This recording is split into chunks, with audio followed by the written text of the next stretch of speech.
जय श्री महाकाल। दोस्तों, वैशाख मास के शुक्ल पक्ष को पड़ने वाली मोहिनी एकादशी की व्रत कथा सुनाती हूँ। वो इस प्रकार है। एक बार युधिष्ठिर ने भगवान श्री कृष्ण से प्रश्न किया है, जनार्दन, वैशाख मास के शुक्ल पक्ष को पड़ने वाली कौन सी एकादशी है और उसको करने से क्या पुण्य फल मिलता है? तो भगवान श्री कृष्ण ने उत्तर दिया, वैशाख मास के शुक्ल पक्ष को पड़ने वाली एकादशी का नाम मोहिनी एकादशी है और उसको करने से हमारे जन्म जन्मांतर के पाप छूटकर हमारी मोह माया का नाश होता है, हमारे दुखों का नाश होता है। इसकी कथा इस प्रकार है सुनो। एक बार सरस्वती नदी के किनारे एक गांव था जिसका नाम भद्रावती था। उस भद्रावती गांव में धृतिमान नामक राजा राज्य करते थे। उस गांव में एक धनपाल नामक वैश्य रहता था। वो बड़ा ही धर्मात्मा था, सदा दान पुण्य के कर्मों में लिप्त रहता था, धर्मशालाएं बनवाता था, प्याऊ खुदवाता था।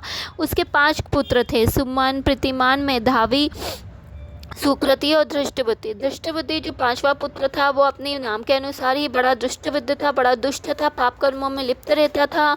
एक बार उसके पिता ने उसे एक वेश्या के साथ देख लिया। वेश्या के साथ देखे जाने पर उसके पिता को बड़ा दुख हुआ। उसे अपने धृतिमान पुत्र को उसके घर से निकाल दिया। घर से निकाले जाने पर वो दिन रात चोरी करने लग गया और गाँव में पकड़े जाने के डर से वह इधर उधर जंगल में जाके रहने लग गया। जंगलों की ओर चले गया, वहाँ पशु पक्षी को खाने लग गया और भूख प्यास के मारे तड़पते हुए एक बार वो भटकता हुआ जंगल की ओर आगे और बढ़ गया।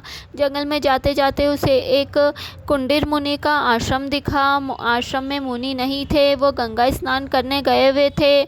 तो उसने सोचा थोड़ी देर यहीं रुक जाता हूँ। इतने में उसे कुंडीर मुनि सामने से आते हुए दिखे।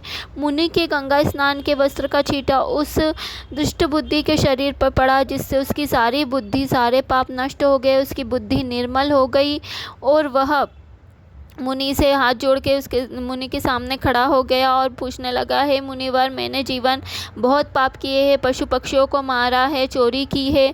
अब मेरे इन सब पापों से मुझे छुटकारा कैसे मिल सकता है? मुनि ने बताया कि तुम वैशाख मास के शुक्ल पक्ष को जो पड़ने वाली एकादशी है, मोहिनी एकादशी, उसको उपास करो। उसके उपास के प्रभाव से तुम्हारे सारे पाप नष्ट हो जाएंगे और भगवान विष्णु की कृपा तुम्हें प्राप्त होगी। उस दृष्ट बुद्धि ने ऐसा ही किया। वैशाख मास के शुक्ल पक्ष को मोहिनी एकादशी का उपास किया और उस उपास के प्रभाव से उसके पाप नष्ट हो गए। उसको विष्णु लोक की प्राप्ति हुई और भगवान विष्णु ने उसे अपना आशीर्वाद प्रदान करा। इस कथा को जो सुनता है, सुनाता है या पढ़ता है, उसे 1000 गायों के दान का पुण्य फल प्राप्त होता है।